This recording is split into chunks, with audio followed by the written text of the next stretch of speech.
Hello बच्चों, मैं अनुज Shukla physics online classes में आपका स्वागत करता हूँ। क्या हाल चाल है बच्चों? कैसी पढ़ाई चल रही है आप लोगों की?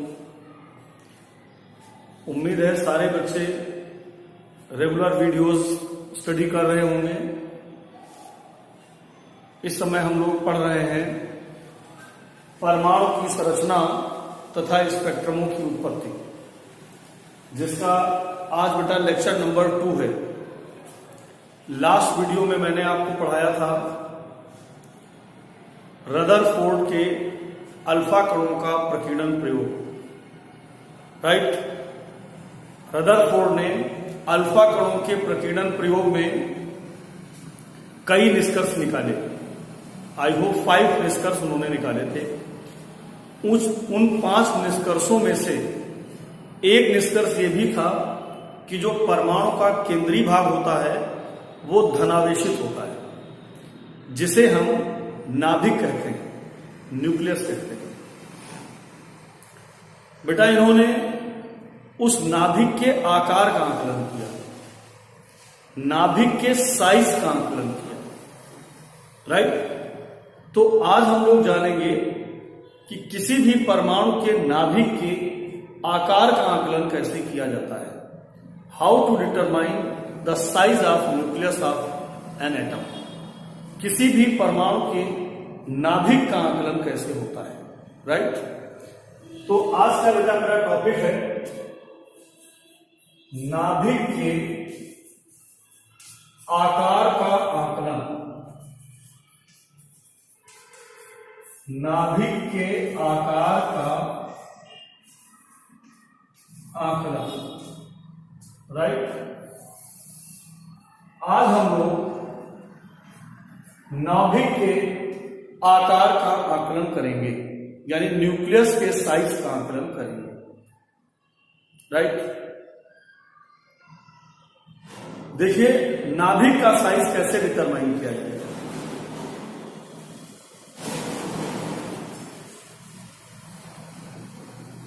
देखो बेटा, हम क्या करेंगे, किसी भी परमाणु का ये नाभिक है, ये न्यूक्लियस है। आप जानते हो नाभिक में कैसा आवेश होता है? प्लस, धनावेश। ठीक, एक ये अल्फा कण है,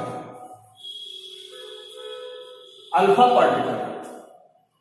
इस अल्फा कण पे कितना आवेश होता है? इलेक्ट्रॉन के आवेश का 2 गुना, किंतु धनात्मक, यानी +2 ही आवेश इस पर होता है। इस अल्फा कण को हम उच्च गतिज ऊर्जा प्रदान करके, हाई काइनेटिक एनर्जी देकर के इसको इस न्यूक्लियस की तरफ भेजते हैं। जब ये अल्फा कण इस नाभिक की तरफ जाएगा तो ये जिस भी परमाणु का नाभिक है, जिस भी परमाणु का नाभिक है, हमने मान लिया उसका परमाणु क्रमांक Z है।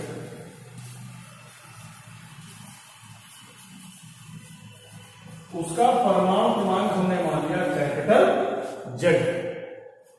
ठीक, परमाणु क्रमांक क्या होता है? परमाणु क्रमांक होती है प्रोटॉनों की संख्या। परमाणु क्रमांक किसके बराबर होता है? प्रोटॉनों की संख्या के बराबर होता है। यानी अगर इसके नाभिक में 1 प्रोटॉन होता तो इसका परमाणु क्रमांक भी 1 होता। क्लियर? 1 प्रोटॉन पे आवेश कितना होता? +E। कितना होता? +E। अगर ये किसी पदार्थ का परमाणु है जिसका परमाणु क्रमांक 5 होता तो इसके नाभिक में आवेश कितना होता? +5E। और अगर ये किसी ऐसे परमाणु का नाभिक है जिसका परमाणु क्रमांक Z है तो इसके नाभिक पर कितना आवेश होगा? +ZE कूलाम, +ZE कूलाम का इस पे धन आवेश। राइट, +ZE कूलाम का धन आवेश इस नाभिक के केंद्र पे समाहित है। जब ये तीव्र वेग से गतिमान, उच्च गतिज ऊर्जा से गतिमान अल्फा कण इस नाभिक की ओर जाएगा तो जैसे जैसे ये नाभिक के नजदीक पहुंचता जाएगा, चूंकि बेटा इस पर भी प्लस का आवेश है और नाभिक पर भी प्लस का आवेश है, वैसे वैसे नाभिक इसको प्रतिकर्षित करेगा, रिपेल करेगा। राइट? जब ये इसको रिपेल करेगा यानी इसको प्रतिकर्षित करने लगेगा, लेकिन ऐसा नहीं कि जरा से प्रतिकर्षण से रुक जाए, ये रुकेगा नहीं। इसके पास भी हाई काइनेटिक एनर्जी है, ये इसके प्रतिकर्षण के बावजूद भी कहां बढ़ेगा? आगे, और तब तक बढ़ता जाएगा जब तक कि इसकी संपूर्ण गतिज ऊर्जा समाप्त ना हो जाए। लेकिन बच्चों आप जानते हैं कि गतिज ऊर्जा कभी नष्ट तो होती नहीं, केवल एक स्वरूप से दूसरे स्वरूप में परिणित हो जाती है, कन्वर्ट हो जाती है। तो जैसे जैसे ये अल्फा कण आगे बढ़ता जाएगा, इसकी गतिज ऊर्जा स्थितिज ऊर्जा में रूपांतरित होती चली जाती है। हमने माना कि अल्फा कण इस जगह तक पहुंच पाया और इसकी संपूर्ण गतिज ऊर्जा प्रतिकर्षण के विरुद्ध कार्य करने में व्यय हो गई, खर्च हो गई। आप जानते हैं प्रतिकर्षण के विरुद्ध कार्य करने में जो ऊर्जा व्यय हुई है, वो ऊर्जा ही स्थितिज ऊर्जा के रूप में संचित हो गई है, दैट इज कंजर्व हो गई। चलिए, इस समय जब अल्फा कण यहां पर पहुंचेगा तो इस समय इस अल्फा कण की नाभिक से दूरी कितनी है? r0। कितनी मान लें? r0। यानी ये वह न्यूनतम दूरी है जहां तक अल्फा कण पहुंच सकता है।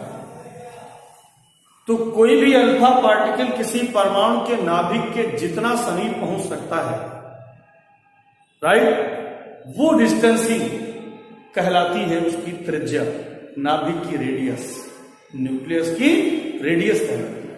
तो इसकी रेडियस कितनी हो जाएगी? r0। इसके बाद ये अल्फा कण यहां पर क्षण भर ठहरेगा और ठहरने के बाद पुनः प्रतिकर्षण के कारण ये इसी मार्ग पर वापस लौटना प्रारंभ करेगा, इसी पथ पर लौटना स्टार्ट करेगा। Is it right? जब ये क्षण भर के लिए यहां पर रुकेगा तो इसका चार्ज भी तो बेटा +2 ही क्षण भर के लिए यहां पर आएगा। जब अल्फा कण यहां पर होगा तो इसका चार्ज +2 भी यहीं पर होगा। अब देखिए दो चार्ज हैं, एक +Zd कूलम का आवेश जो नाभिक के सेंटर पे मौजूद था और एक +2 कूलम का आवेश जो अल्फा कण पर मौजूद है, और दोनों के बीच की दूरी कितनी है? Small r। तो अगर कोई भी दो आवेश एक दूसरे से स्मॉल r0 डिस्टेंस पर रखे हुए हैं तो इनकी बीच स्थितिज ऊर्जा यानी पोटेंशियल एनर्जी कितनी होगी? स्थितिज ऊर्जा बेटा होती है U बराबर 1/4πε0 Q1 Q2 अपान R। Q1 Q2 अपान R। तो Q1 माने कितना होगा? 2E। Q2 माने कितना होगा? Zd अपान R की जगह पर क्या होगा? R0। यानी U is equal to 1/4πε0 2Zd² upon R। ये इनकी पोटेंशियल है, यानी स्थितिज ऊर्जा है। और ये क्षण भर ठहरने के बाद पुनः इसी पथ पर वापस लौटना प्रारंभ करेगा। जब ये फिर से अपने पथ पर वापस लौटेगा तो इसकी यही स्थितिज ऊर्जा फिर से किसमें रूपांतरित हो जाएगी? गतिज ऊर्जा। यानी the potential energy be convert in kinetic energy. Potential फिर से काइनेटिक में बदलेगी, यानी के बराबर कितना हो जाएगा? 1/4πε0 2Zd² अपान R, या R0 इज इक्वल टू 1/4πε0, ये हो जाएगा 2Zd² अपान K। इस फार्मूले की हेल्प से हम किसी भी परमाणु के नाभिक की त्रिज्या का आकलन कर सकते हैं। रेडियस को फाइंड कर सकते हैं। कंफर्म? परिचय क्या है? 1/4πε0 कांस्टेंट है, इसका मान 9 × 10⁹ होता है। जेड उस परमाणु का परमाणु क्रमांक है जिसके नाभिक की आप रेडियस फाइंड करने जा रहे हैं। स्मॉल ई एक इलेक्ट्रॉन पर आवेश है और के इस अल्फा कण की गतिज ऊर्जा है जितनी काइनेटिक एनर्जी आपने दे करके इसको भेजा था। तो इस प्रकार से बेटा हम किसी भी परमाणु के नाभिक के आकार का आकलन कर सकते हैं इस फार्मूले की हेल्प से। Is it right? बच्चे वीडियो को रोककर इसको नोट करें।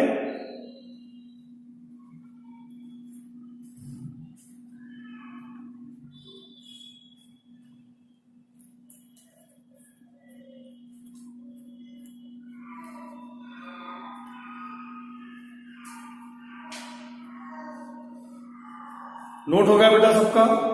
तो ये हो गया हमारा नाभिक के आकार का आंकड़ा।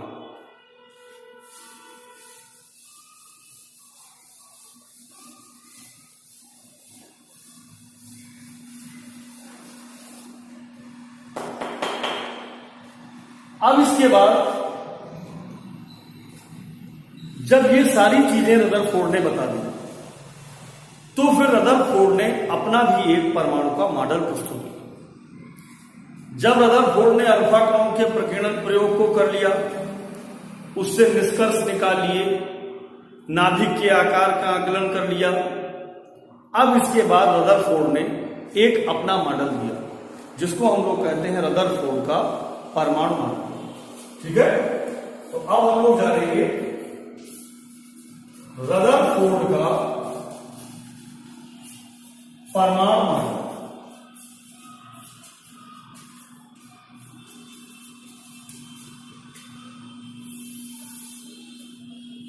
रदरफोर्ड का परमाणु मॉडल। रदरफोर्ड ने क्या किया? रदरफोर्ड ने कहा कि जो परमाणु है वो लगभग एक 10⁻⁻10 मीटर त्रिज्या का 10⁻⁻10 मीटर त्रिज्या का एक धनावेशित गोला है। राइट? इस धनावेशित गोले में जो इसका संपूर्ण धनावेश है वो इसके केंद्र पर समाहित होता है, इसके केंद्र पर नहीं।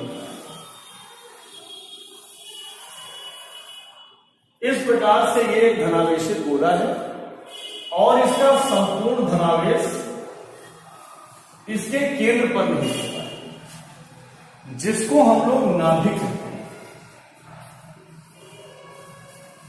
क्या कहते हैं? नाभिक, न्यूक्लियस कहते हैं।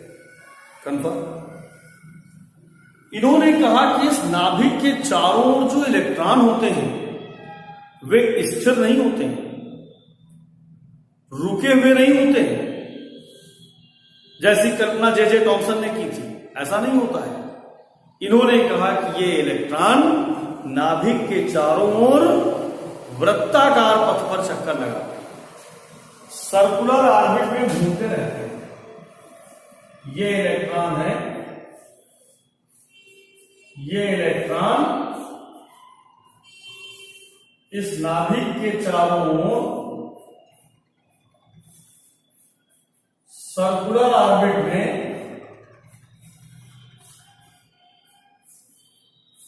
वृत्ताकार पथों पर चक्कर लगाते हैं, घूमते हैं, रोटेट करते हैं।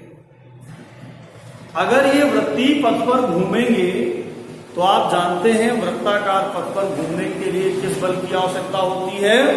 अभिकेंद्र बल की आवश्यकता होती है, सेंट्रीपिटल फोर्स की रिक्वायरमेंट है।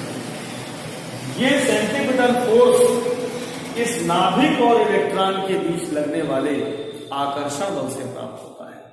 इससे आकर्षण बल से प्राप्त होता है। क्लियर? ये बात उन्होंने बताई रदरफोर्ड। इसके बाद रदरफोर्ड ने कहा कि जो नाभिक है इसका जो साइज होता है वो लगभग 10⁻⁻15 मीटर कोटि का होता है, 10⁻⁻15 मीटर कोटि का होता है। इतनी बातें रदरफोर्ड ने अपने मॉडल में बताई। तो ध्यान से सुनिए और इसको नोट करिए। रदरफोर्ड ने अपने परमाणु मॉडल में बताया कि परमाणु लगभग 10⁻⁻15 10 मीटर त्रिज्या का एक धनावेशित गोला होता है। इसका संपूर्ण धनावेश लगभग 10⁻⁻15 मीटर त्रिज्या की कोटि के एक सूक्ष्म स्थान में समाहित रहता है, जिसे हम नाभिक कहते हैं। इस नाभिक के चारों ओर इलेक्ट्रॉन वृत्तीय पथों पर चक्कर लगाते हैं, वृत्ताकार पथ पर घूमते हैं। ओके, और इनको घूमने के लिए एक अभिकेंद्र बल की जरूरत होती है, क्योंकि वृत्तीय पथों पर घूमते हैं।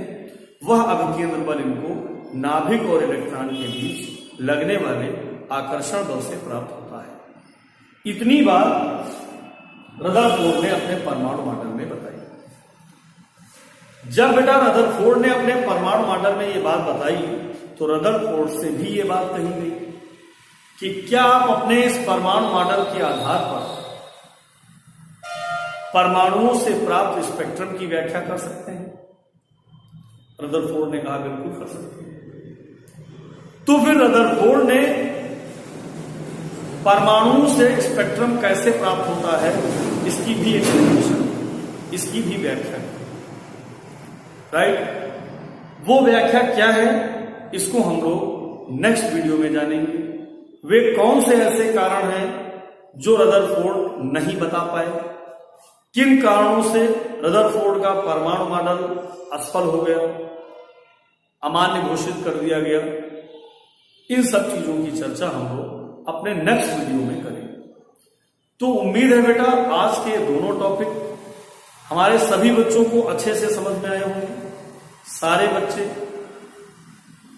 इसको अपनी फेयर कॉपी में नोट करें, वीडियोस को बार बार रिप्ले करके उनको अच्छे से देखें, समझें, और सारे बच्चे इस तरीके से ऑनलाइन पढ़ते रहिए और आगे बढ़ते रहिए।